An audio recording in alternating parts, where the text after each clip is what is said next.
September 7, 1940, 4:13 p.m., London.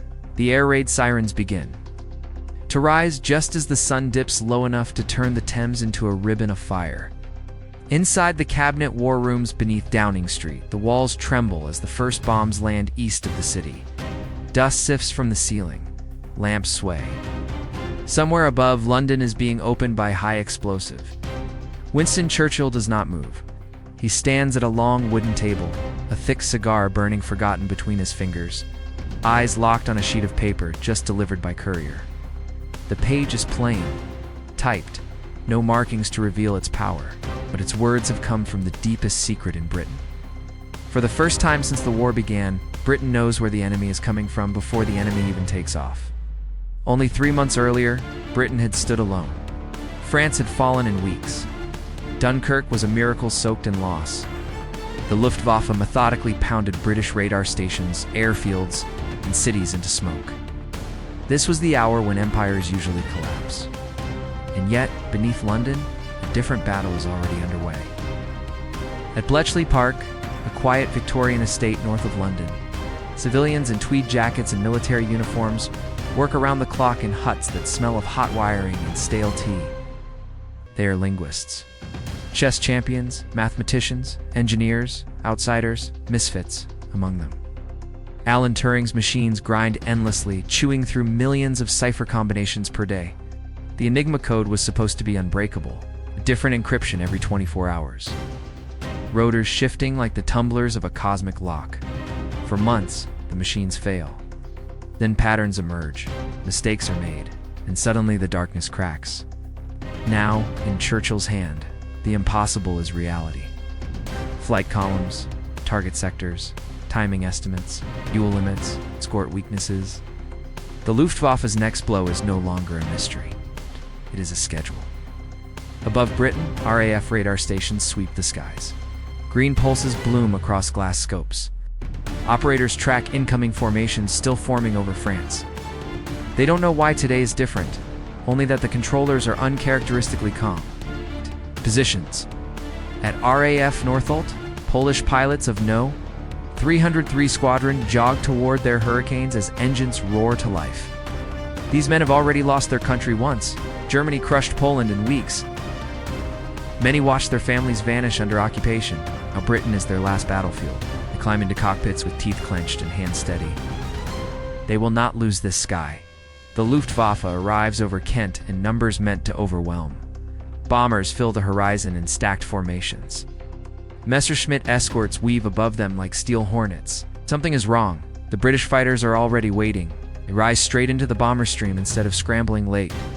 They cut through the German formations at altitude instead of chasing from below.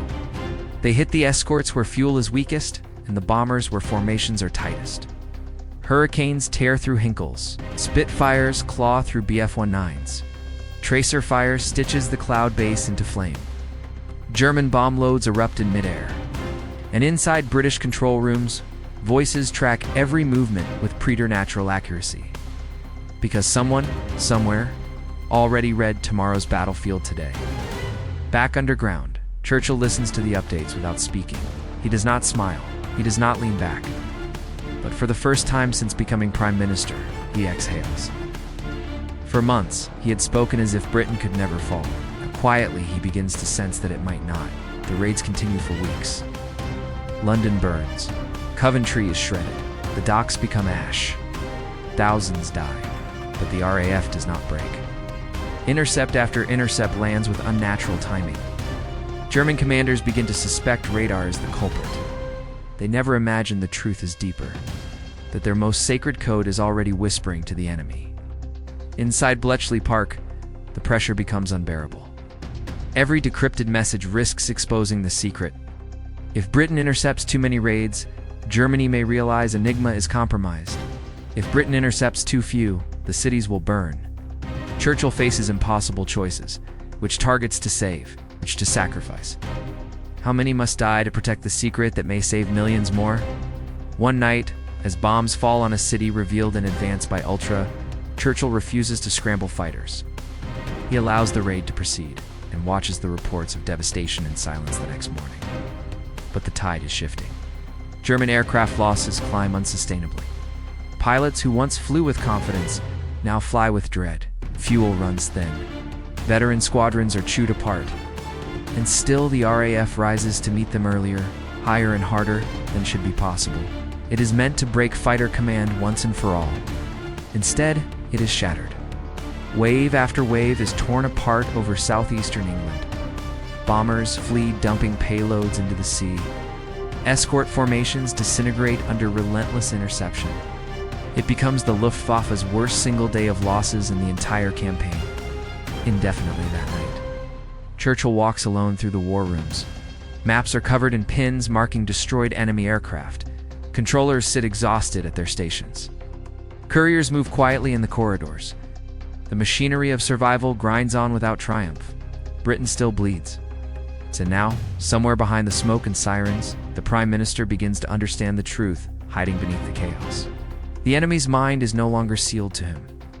And if minds can be read, then wars can be redirected. The darkest hour has not passed yet. But for the first time, dawn is no longer unimaginable. The next morning breaks gray and bitter over southern England. Radar stations are still standing, barely, on the cliffs at Dover. Twisted antenna towers lean like broken ribs against the sky. Craters scar the chalk. Burned-out generators smoke under tarps. Yet inside the operations huts, tired operators return to their scopes, eyes red, hands steady. Because the Germans are coming again. They always come again. Across the channel, Luftwaffe commanders gather in concrete bunkers along the French coast. Yesterday was supposed to end the RAF. Instead, it exposed something far worse. The British are anticipating them. Its interceptions are too accurate, too timely, too efficient. Fighters arrive at exactly the right altitude. Bomber streams are met not by scattered resistance, but by layered defenses. Someone whispers the forbidden suspicion. Radar alone cannot explain this. But to question Enigma is to question German technological supremacy itself, and that is unthinkable.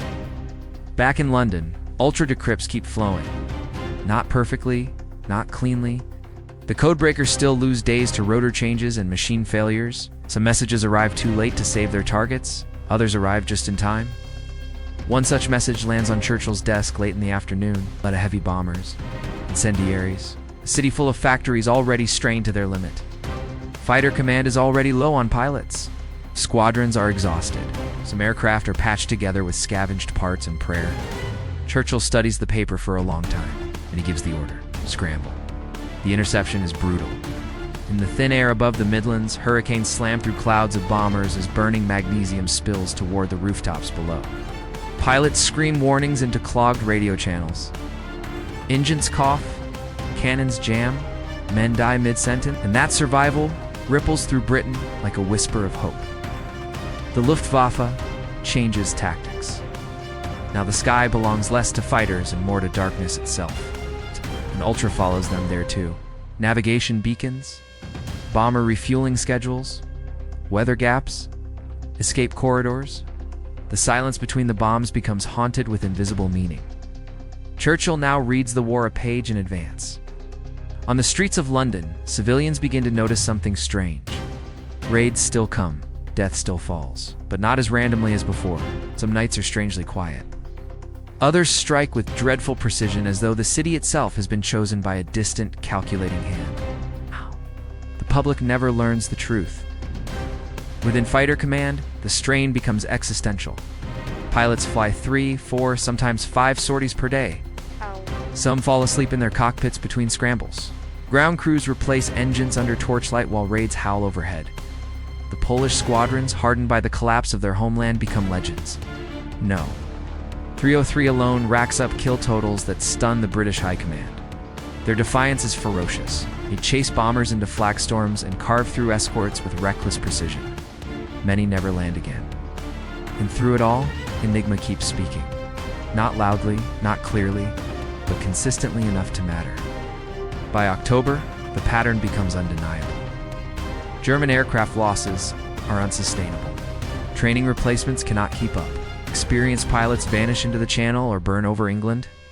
Fuel shortages deepen, maintenance failures multiply. Meanwhile, British fighter production outpaces losses for the first time since the war began. Almost invisible, and utterly fatal to German plans. In Berlin, Hitler rages. The invasion is postponed again, and quietly shelved. The British Isles will not fall in 1940. They will not fall at all. One evening, as the Blitz continues over London, Churchill climbs the steps of an anti-aircraft battery on the outskirts of the city. Searchlights stab the cloud cover. Guns thunder in continuous waves. Explosions strobe the skyline.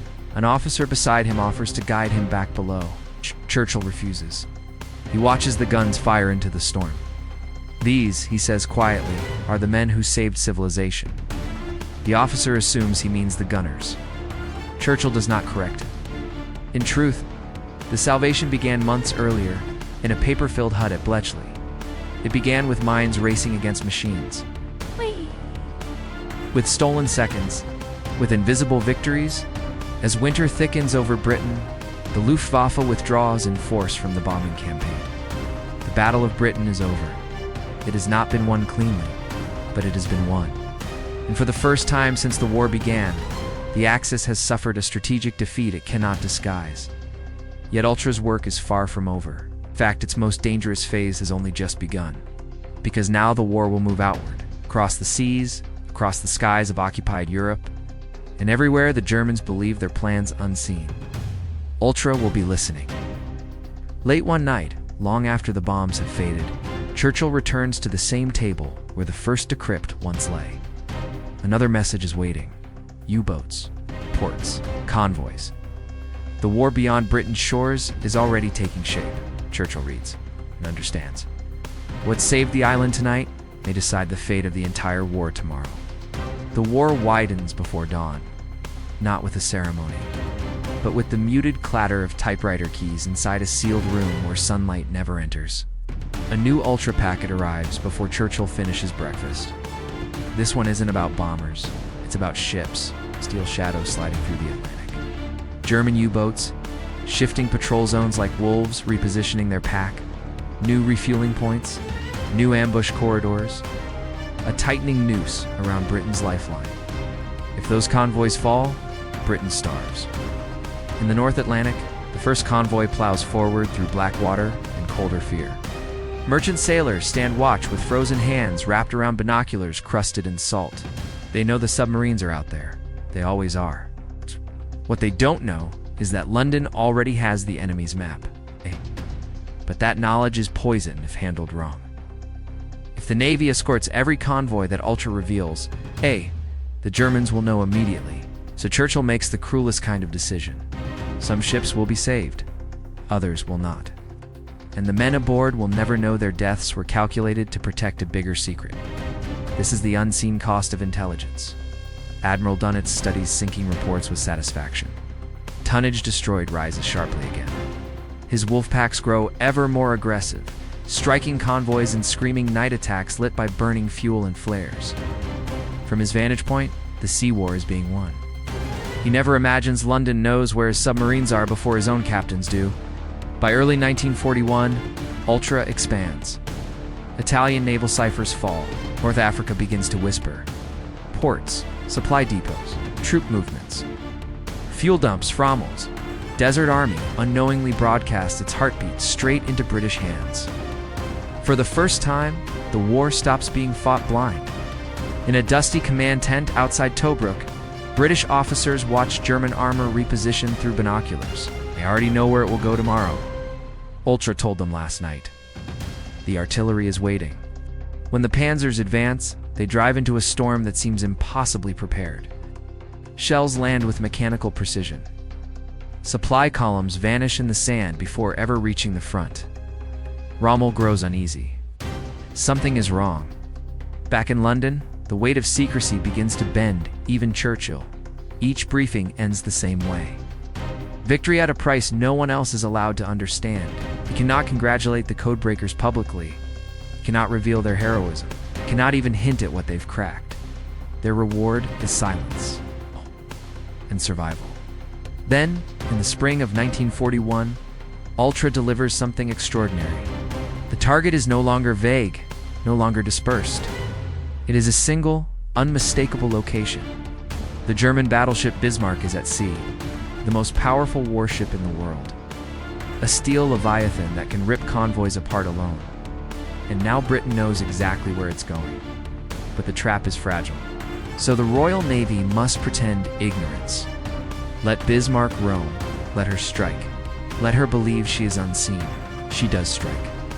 The British battlecruiser HMS Hood meets Bismarck in the Denmark Strait. 2 giants, 2 salvos. 6 minutes. Then Hood explodes. 1,415 men vanish into the fireball. Only 3 survive. Britain is shaken to the core, but Ultra is still speaking. And now the hunt becomes personal. All across the Atlantic, British warships swing inward in silent convergence. Not blindly, not searching. They are obeying a map drawn by stolen German words. Storms scatter the fleet. Radio silence stretches into agony. For a moment, it seems Bismarck may slip through. Then a Catalina flying boat catches her. Then swordfish torpedo bombers strike through winds so violent their wings almost tear off. One torpedo jams Bismarck's rudder. The most powerful ship afloat is suddenly crippled, surrounded, doomed. At dawn, British guns tear her apart. When Bismarck finally sinks, over 2,000 German sailors go with her. The Atlantic exhales. The entire episode convinces German command of something far worse than radar. Someone is guiding their enemy with impossible accuracy, so they search everywhere else. Traitors, spies, faulty radios, bad luck, anything but Enigma. By 1942, Ultra feeds the Allied war machine across 3 continents. In Russia, grain shipments vanish before arrival. In North Africa, entire offensives collapse before they begin. In the Atlantic, U-boat packs drift into ambush after ambush, and still, the Germans do not see it. Because intelligence, when perfect, often looks like coincidence, yet pressure builds. Convoys rerouted with improbable success. Axis attacks failing with eerie regularity. Field commanders begin to mutter. German faith in engineering is absolute, and Enigma is engineering. So the war grinds on. It's blind on one side, illuminated on the other. By late 1942, the Americans arrive in force. New resources, new factories, new blood. Ultra now becomes a bridge between Allied powers, British cryptographers whispering German secrets into American war rooms. For the first time, the entire Western war effort moves with shared invisible intelligence, and the scale of what's coming dwarfs everything before it. One night, Churchill studies a map that spans half the globe. Arrows cross oceans, convoy routes thicken, air bases multiply, knows now what Germany does not, where the war will turn, where it will die. But even as the Allies gather strength, Ultra delivers a warning that cuts through all optimism. The Germans are strengthening their Atlantic defenses. New concrete, new artillery, new minefields, a wall of steel prepping for something massive. Churchill realizes that when the crossing finally comes, Ultra will not be enough to stop the bloodshed. It will only make the timing perfect. He leaves the war room near midnight. The Blitz is fading now, but the future promises something even deadlier. Across the Channel, an entire coastline is hardening into a fortress. And somewhere inside German high command, the whisper of doubt grows louder. Not about invasion, about betrayal. Because the question is no longer, is someone listening? The question is, who, and how long before they discover the truth? The first breach doesn't come from Berlin. It comes from a cold cellar in occupied France. A German signals unit stumbles across something strange patterns in British convoy movement that defy chance. It's not proof. Not yet. But it is enough to trigger a quiet investigation inside the Reich's intelligence apparatus. For the first time, Enigma itself is questioned. Only in whispers. At Bletchley Park, the atmosphere shifts. Not panic. It's not fear. Precision. The machines were faster. Handwritten intercept sheets pile higher. New cipher variations appear more frequently. Now daily changes, sometimes twice a day. The Germans are tightening. They are uncomfortable. Discomfort leads to mistakes. Spring 1943. Churchill stands again in the underground chamber as a new ultra summary is laid before him. The words are dry, clinical, but their meaning is thunder. Germany expects an invasion. They expect it in the wrong place. The Wehrmacht is building defenses in Norway, reinforcing Greece, spreading strength thin across the continent. Hitler is trying to guess where the hammer will fall. Ultra has already told London where it must fall. France. Now the war enters its most delicate phase. Every forged document, every fake radio transmission, every ghost army, an inflatable tank, all of it must match what Ultra already knows the Germans are expecting. This is not deception stacked on ignorance. This is deception synchronized with the enemy's intercepted beliefs. For the first time in human history, a global war is being steered by stolen thoughts. In May 1944, Churchill reads Ultra reports that no civilian leader had ever been allowed to read before. Detailed beach defenses, ammunition counts, reserve deployment times, even the names of mid-ranking German officers along the coast. He understands something terrifying in that moment. If the invasion fails now, it will not be because of ignorance. It will be because of fate. June 5, 1944. The weather breaks violently across the channel. Wind howls. Waves rise. Pilots stare at storm fronts with clenched jaws. Ultra has given them the perfect enemy map, but the sea belongs to no one. Eisenhower delays, then decides go. June 6, 1944, 3:49 hours. German radar operators across Normandy see blips everywhere. Too many phantom landings. Ghost armadas. Entire divisions that exist only in British minds. They report everything. Berlin hesitates, because Ultra has already whispered to London that this hesitation is coming. As the first real troops hit the sand, German reserve divisions remain locked in place. And no one dares wake him. By the time he is alerted, the beaches are already soaked red. Ultra has done its final work, not by killing the enemy, but by delaying him. Months pass in a grinding crawl through France. Paris falls, the Reich reels, and still Enigma remains officially secure. Because admitting it was broken would mean admitting that Germany had been fighting an invisible enemy all along.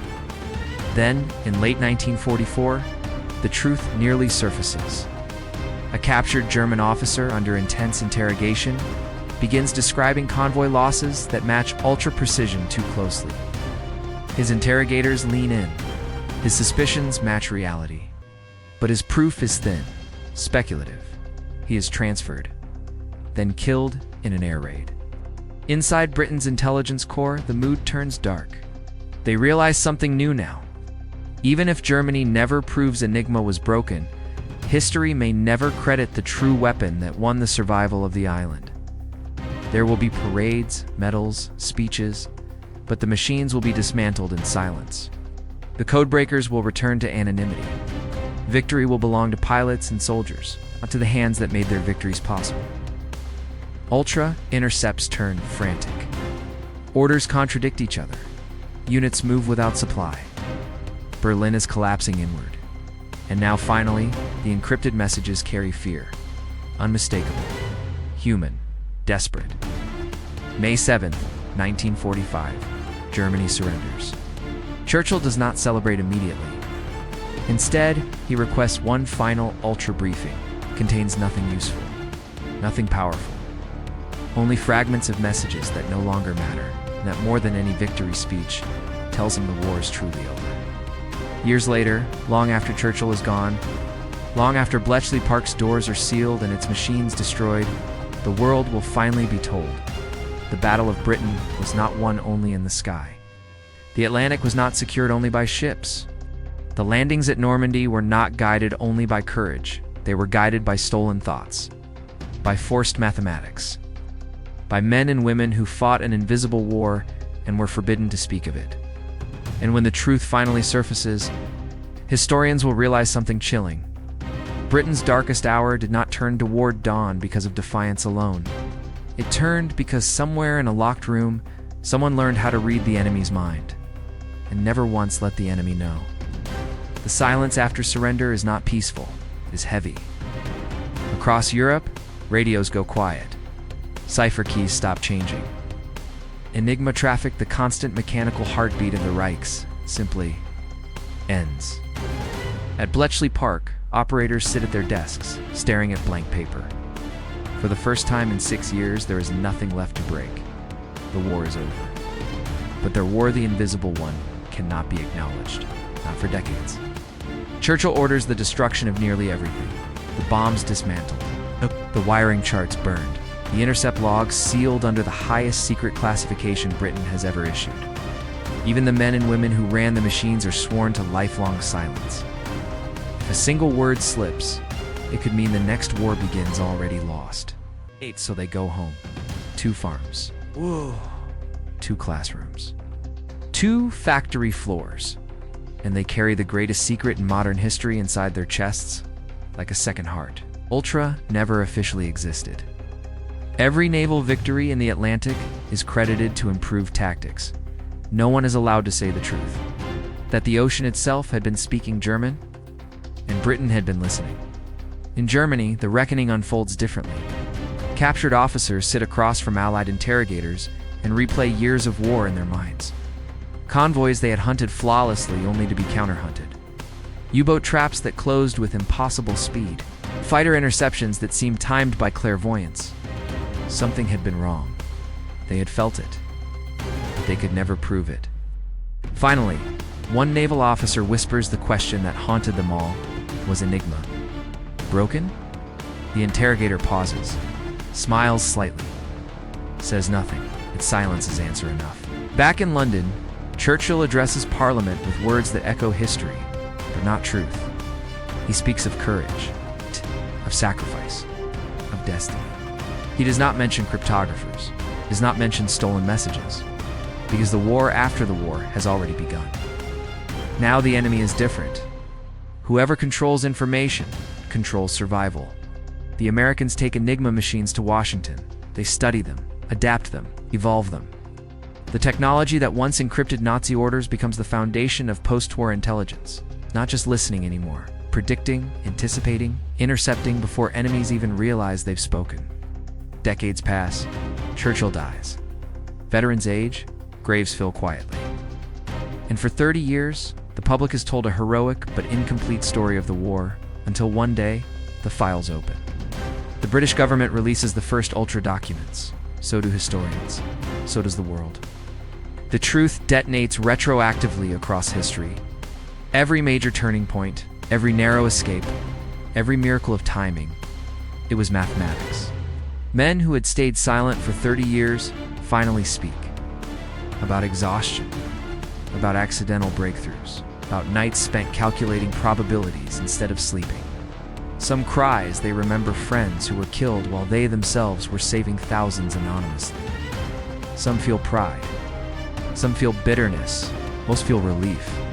Churchill's darkest hour is rewritten, not erased, not diminished.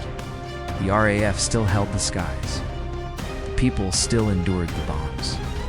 But behind them, in the shadows, was a quiet machinery of human intellect that tipped the scales before the enemy ever knew the fight had changed.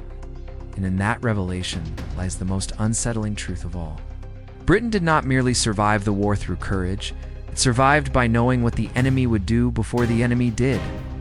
Wars will still be fought with guns and tanks, but after Ultra, no nation will ever again assume its secrets are safe simply because they are hidden.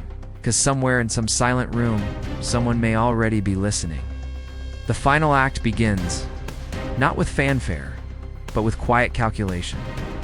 It's early 1945. The Luftwaffe is a shadow of itself. Convoys still sail, but the Atlantic is no longer a battlefield of chance.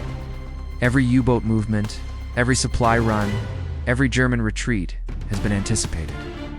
Ultra has been everywhere, unseen, unheard, but decisively present. Churchill sits again in the war room, older now, fatigue lining his face. Maps stretch across tables marked in meticulous detail. The Reich is collapsing from every front, east, west, and sea. And yet, there is a sobering thought that pierces his momentary relief. The men who died, the cities destroyed, the lives lost, none of this would have been prevented, no matter how much he had known. Ultra was a sword and a shield, but it was not omnipotent. In the skies over Germany, RAF squadrons fly missions with uncanny accuracy. Bombs fall where Ultra has directed them, hitting factories, rail lines, and fuel depots before the Germans can relocate. Soldiers on the ground see the destruction and cannot fathom the invisible hand guiding it. And for every strategic victory, the cost weighs heavier in Churchill's mind. The true weapon, the mind of the codebreakers, remains invisible, their heroism hidden, their fatigue and fear unacknowledged. Across the Channel, Allied armies advance, liberated towns cheering, but Ultra is silent. It does not take pride, it does not celebrate. It merely informs the next move. Normandy, the Atlantic, North Africa. The Mediterranean, every theater has felt the quiet orchestration of intelligence that no one dares speak aloud.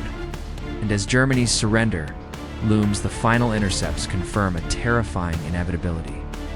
The war has been lost by Hitler, not in the trenches or the air, but in the minds of men he never saw speaking the language he could never intercept.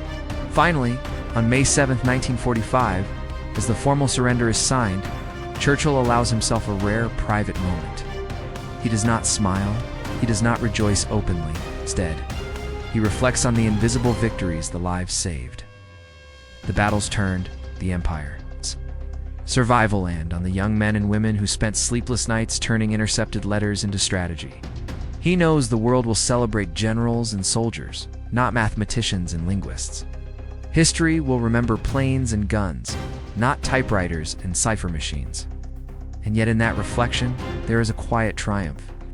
Britain has survived its darkest hour. The tide is turned not by chance, but by intellect, courage, and unyielding secrecy.